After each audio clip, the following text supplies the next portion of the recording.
If you're gearing up to make a career transition or a job change, I know you don't want to make a mistake.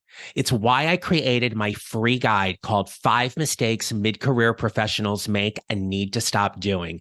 You can check the show notes or visit my website, johnneral.com, to download your free copy today. And let me help you start laying the foundation of those early building blocks as you build your mid-career GPS to whatever is next for you and your career. Do you have a plan B? There are many factors outside of your control that could change your career trajectory and livelihood. Case in point, this year we've seen layoffs in the tech industry many didn't think would happen. If you've ever been laid off or terminated, or found yourself unhappy in your career, having a plan B is necessary before any of this happens. In this episode, I welcome back David Shriner-Kahn, who was on episode 64. Today, we talk about how to create your plan B for your career, how to manage any fear you may have in the job market, and why, when it comes to your career, there are riches in the niches. Let's get started.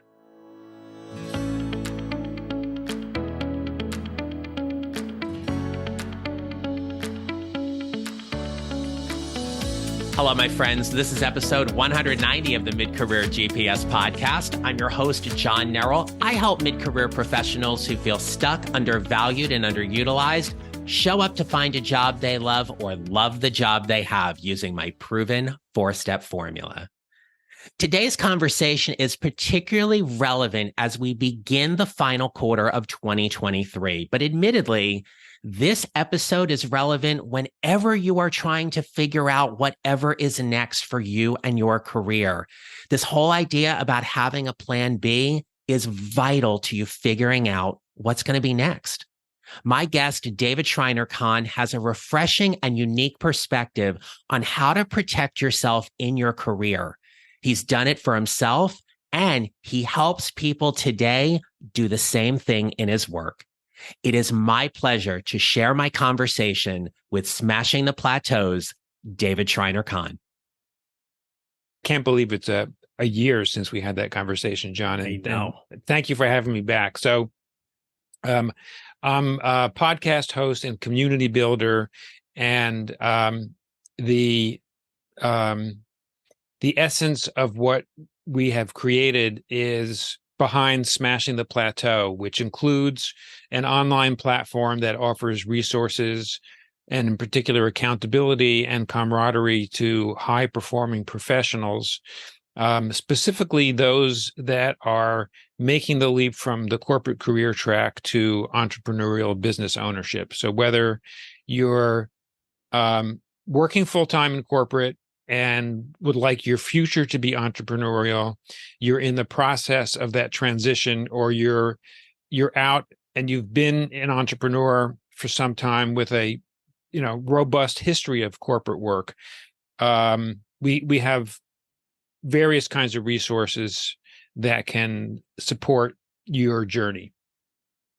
Well, David, this is one of the reasons why I wanted to have you back, because being in the last quarter of the year, we know this is a time when many mid-career professionals start thinking about what's happened in the year, what they want the next year to look like professionally. Maybe some are thinking that, well, they didn't achieve all their professional goals this year. From your experience, what are some reasons why mid-career professionals are currently looking to leave their corporate jobs? Fear is a big reason. If you're over the age of 50 and you work full-time in the US, you have more than a 50% likelihood that you're going to experience involuntary job loss at some point in your future. And along with that can be some pretty significant financial consequences. So let's be honest that ageism is a big part of this. Without question. It absolutely goes without question. And to your point, it is one of those things that leaves a lot of people fearful about what's going to be next for them. Right. Now, in addition to that, John, there are things like, I would like to have more control over my career destiny. I would like to have more control over how I spend my time. I'd like to have more control over who I work with, who I serve, who my colleagues are, how I spend my time every single day. That's a big part of it. But I think one of the things that keeps a lot of people awake is the reality that they're the power dynamic between the employer and the employee is not it's not an even playing field, right? The employer has the lion's share of the power. Yeah. Yeah, that's a good point for us to always remember. And so when we think about that mid-career professional who is, let's say, holding that title of somewhere between manager, senior director, they may be at the VP level, depending upon their industry, and they're thinking about what's going to be next, right? So they're thinking about, are they going to move into that quote unquote legacy position where they're hopefully going to retire from, or they're moving in to do something where it lights them up a little bit more. They're more excited to go about doing that. What are some things that you can offer or suggest that these mid-career professionals should consider when thinking about what's next for them professionally? Well, John, the first one you already touched on, which is take some time to reflect, right? So if it's normal for you towards the end of the calendar year to do some reflection and soul searching as you prepare for the beginning of the new calendar year, that's great.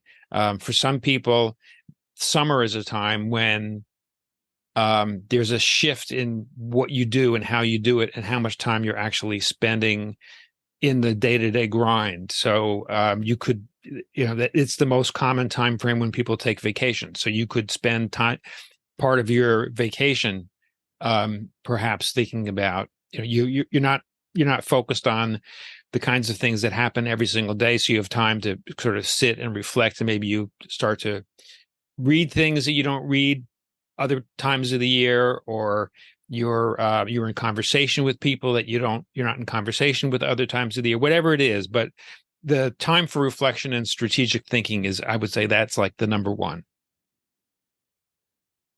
Yeah. And as we're talking, David, you've got me thinking about my own journey and what that has looked like. And I remember when I started even entertaining the idea about what was going to be next, the notion of starting a side hustle for me was something which, gosh, if I had known you 8 years ago, right, we'd be having a completely different conversation in that regard.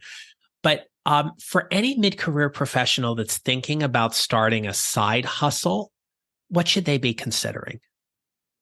Okay, so first thing is, if you're considering a side hustle, you're already thinking about having a plan B.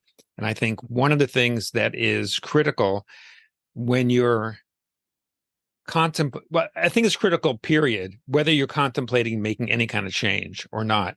I think you always need to have a plan B, because plan A doesn't always work out the way we want it to work out.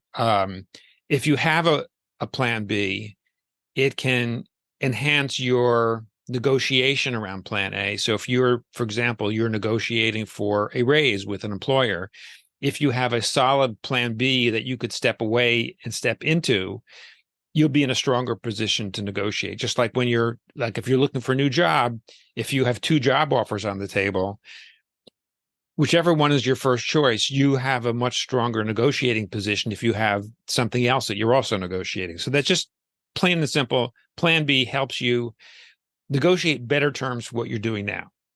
Okay, so secondly, when if you do want to go from being an employee to an entrepreneur, starting something concurrently with employment can be great, because it gives you a lot of flexibility to test the waters. And what I would say in particular for professionals that are leaving corporate to do something entrepreneurial, the most common path is to do something in the same discipline. It's not the only path. And we have members of our community that have made professional pivots when they've gone from being an employee to being an entrepreneur. But I would say most of the people I see that do this mid-career and later, tend to leverage the expertise that they've built up over 20 to 40 years as an employee, and that's sort of the starting point. So what is it?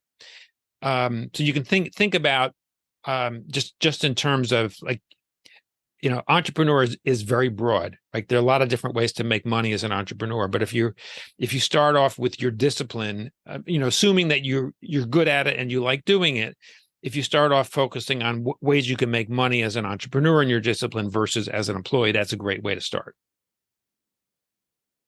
For anybody who works for an organization that is beholden to an outside working agreement, what advice do you have for them in terms of navigating that relationship, about handling the OWA where they're not going to get themselves in trouble with an organization when they start building that side hustle?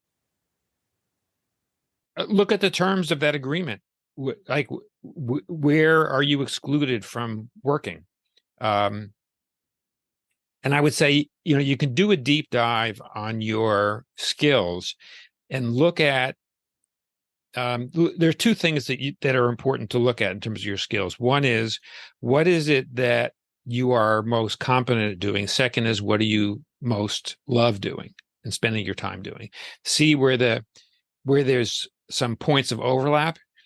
And if you have an agreement that excludes you from serving certain kinds of clients or particular kind of work, then you're going to, like when you draw a Venn diagram, you have the circle of the things that you love doing the most. You have the circle of what it is you're most competent at doing. And then you have the circle of what you're not allowed to touch, right? You got to see where there is overlap of what you are allowed to do, and just avoid what you're not allowed to do. And I think you'll find some points of intersection.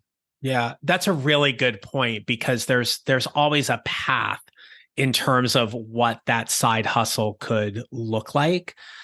What advice do you have for people who perhaps have to navigate a non-compete, let's say after they've left the organization and they're not allowed to compete or go against or go after certain clients they may have been working with, but that realm of work falls into exactly what it is that they love doing? What advice might you have for somebody there? You could start to look at your own personal history and work history and maybe see, are there areas that are not related to my job and what I was paid for, and where there is a non-compete, where I might be able to apply the same skills. So for example, let's say you're in the financial services industry and you're excluded from working with certain kinds of financial service clients. Maybe you have done something as a volunteer with religious organization or a cause-based organization or multiple kinds of organizations where the same kinds of skills, for example, if you're really good at something related to finances, those organizations in the nonprofit sector often lack the kinds of resources that can be helpful when they're struggling to try to raise money and use financial resources very effectively. So perhaps there's a way that you could do some consulting or coaching for pay in the nonprofit sector. The nonprofit sector is a big sector in the U.S., and it is outside the U.S. as well. And there are lots of ways that you can actually get paid doing things in the nonprofit sector. It's not just doing things as a volunteer, so that's just, one example. So you need to maybe be a little bit creative in terms of your thinking about who you can serve. So maybe if you have let's say you have a 2-year non-compete, maybe for the first 2 years, you look to industry areas that fall outside that non-compete. That's very helpful. And when we think about things that have happened this year in terms of what the professional landscape looks like, so we've heard things about quiet quitting. At the time of this recording, which is at the end of August, there was an article posted in the Wall Street Journal today about companies quietly cutting talent and getting rid of people, there's a lot of quiet stuff going on, David, right? Who knows what 2024 is going to bring?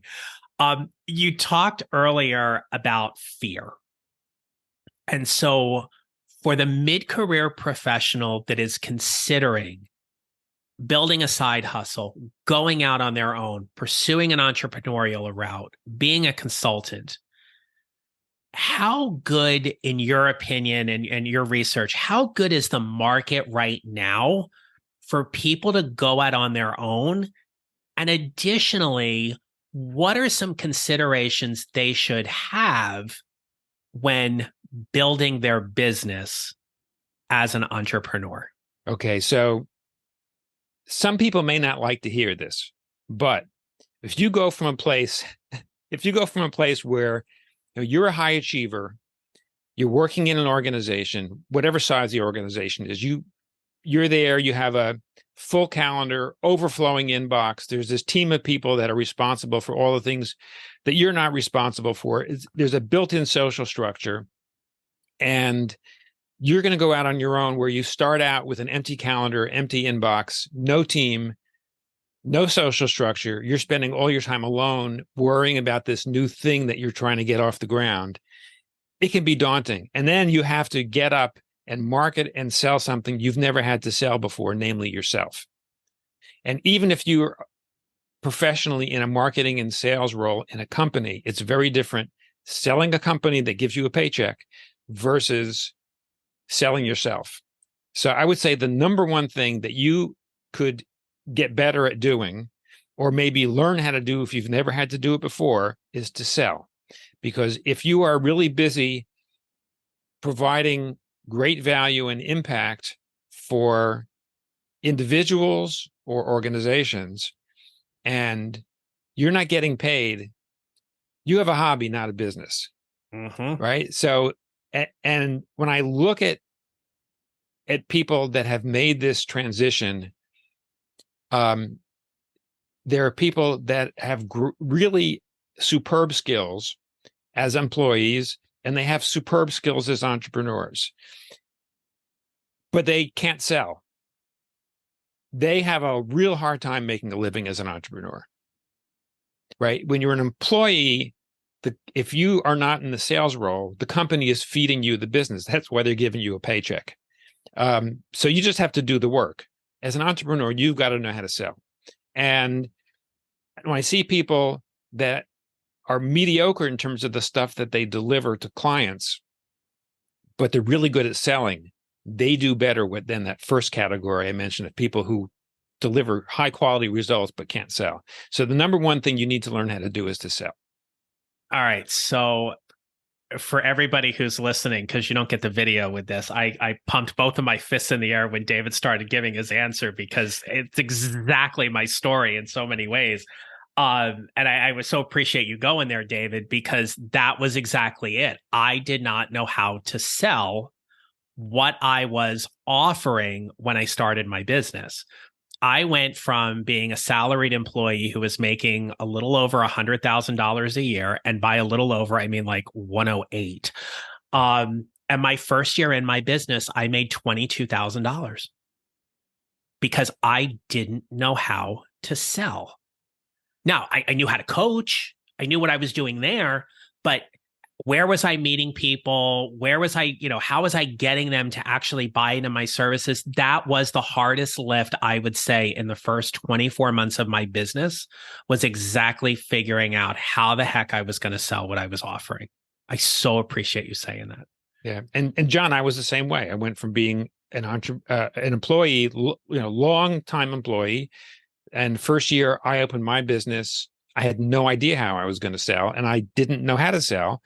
I was lucky in that there was happenstance. I happened to sort of encounter people who made some referrals that turned into good business.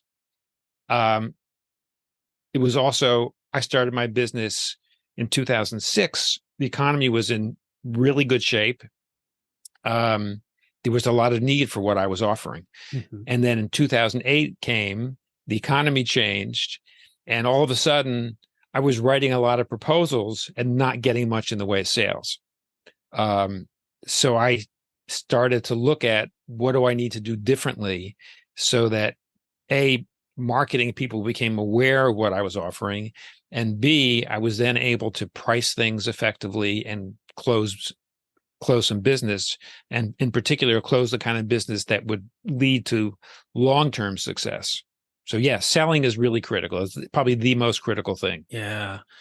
And it's, if there's a pet peeve that I have with the coaching business, not the industry, but the coaching business itself, is it's very easy to get wrapped up into this fantasy world of, oh, you're going to offer coaching and everybody's going to come to you and, put a post out there on Instagram and have a reel that goes viral and stuff like that.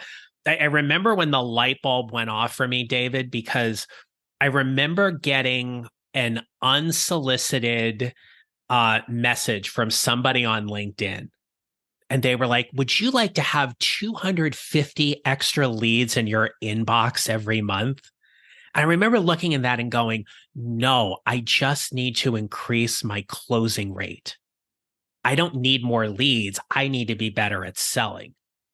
And so what happened at that point was I remember going, oh, so if I can, even if I close at 50%, okay, if I close at 50% and I get 10 consults scheduled in a month, I've got more than a full coaching practice because I was learning how to sell. I was learning how to offer more strategically what I was selling than in the past. So, anybody listening that's like going to send me an unsolicited message on LinkedIn, please do it more mindfully. John, do you want a 7-figure business? Not right now. No.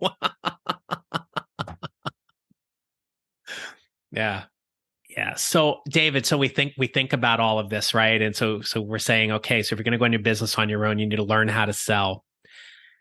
Can you talk with us a little bit about this whole idea of how important either we can call it self-image or self-concept is of the entrepreneur in terms of where their confidence and their competence lie in terms of building their business?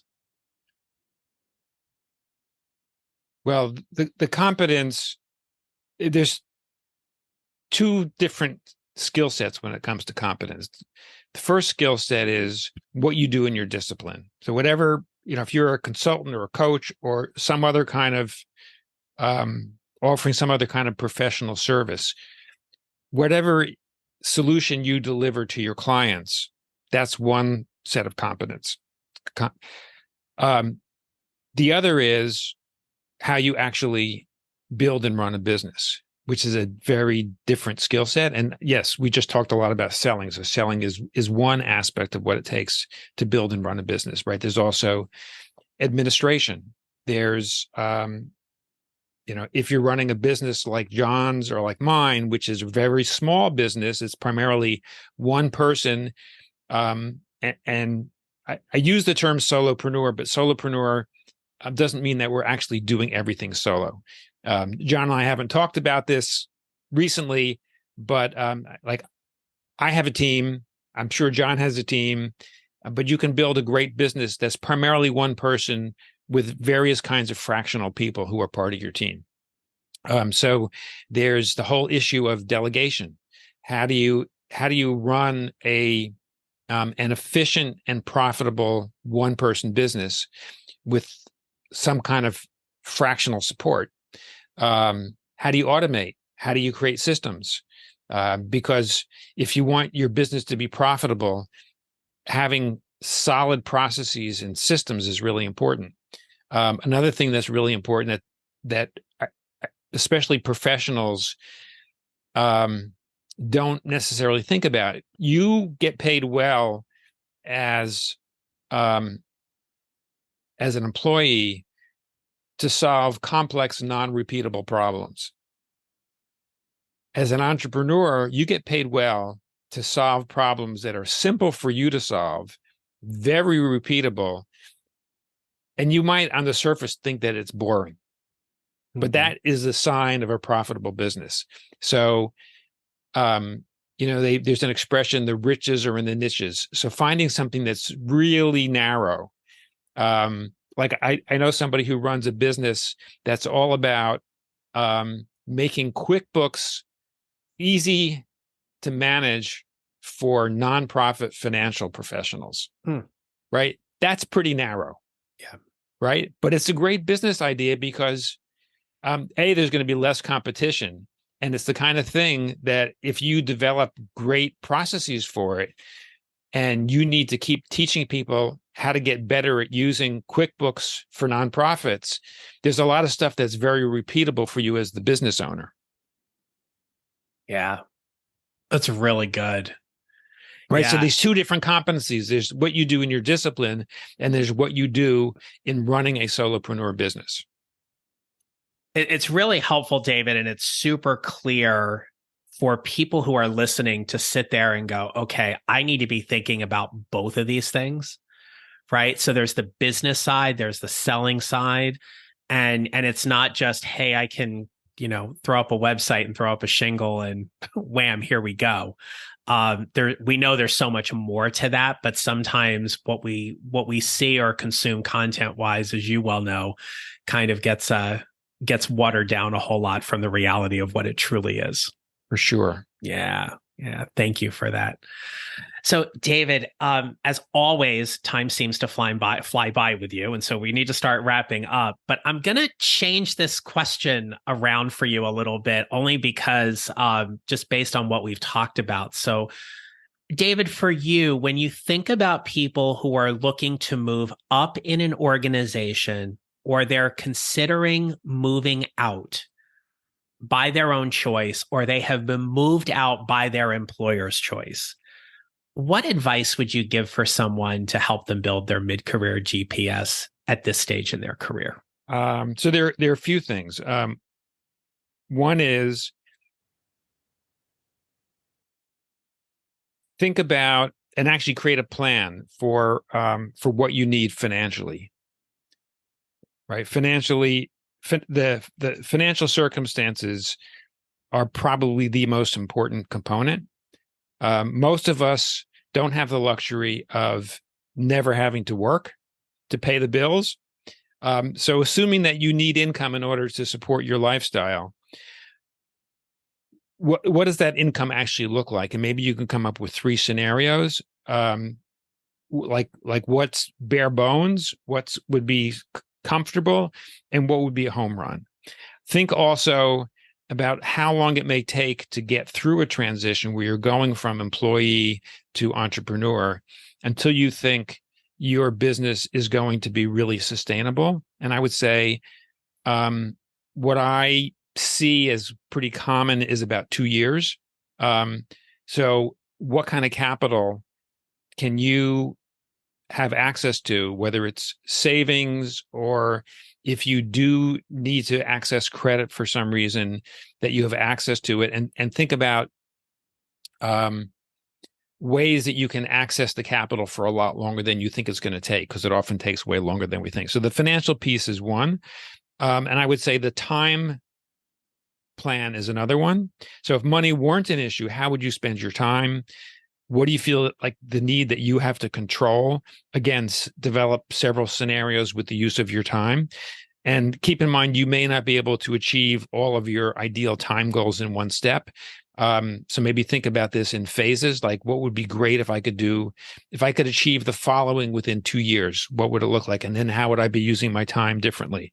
And then the last thing that I think is really important, and we sort of touched on this, but really didn't go all that deep in this area, John, which is think about who you need to spend your time with so that you can learn the business piece better. Because if you've been in your profession for 10, 20, 30 years, you probably know it pretty well. If you've never run a business before, you probably don't know how to run a business all that well. So who can you spend time with that will help you learn what you need to learn as quickly as possible so that your business will be financially successful as quickly as possible. So think about who in your immediate circle can be supportive. And you may find, like I did, that many people that I knew really well or were part of my family were kind of clueless and thought I was nuts to start a business in my 50s. If you have a significant other, he or she may or may not be on board with this. If that person is really supportive and on board, consider that a huge blessing, because if it isn't the case, then your significant other is going to be great for lots of things in your life, but maybe not for business discussions.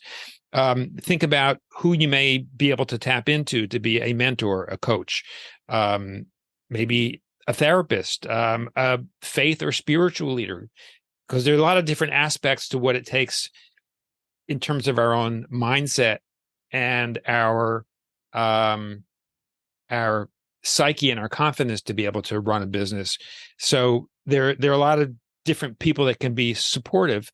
And the last one, which I think is one of the most critical ones, is who are your peers going to be that you can learn from? Also, you have skills where you can be helpful to them, and you have experiences that could be helpful. Who are your peers where you can spend some time, who really understand what it's like to be an entrepreneur? And many people, when they go from being an employee to an entrepreneur, realize that their professional colleagues that are part of their network are the wrong network to support them when they become an entrepreneur. And that's okay. You can seek out entrepreneurial colleagues. There are lots of ways you can tap into these communities. I run one, but I'm not the only one. There are business networking communities that focus on just filling your marketing and sales pipeline.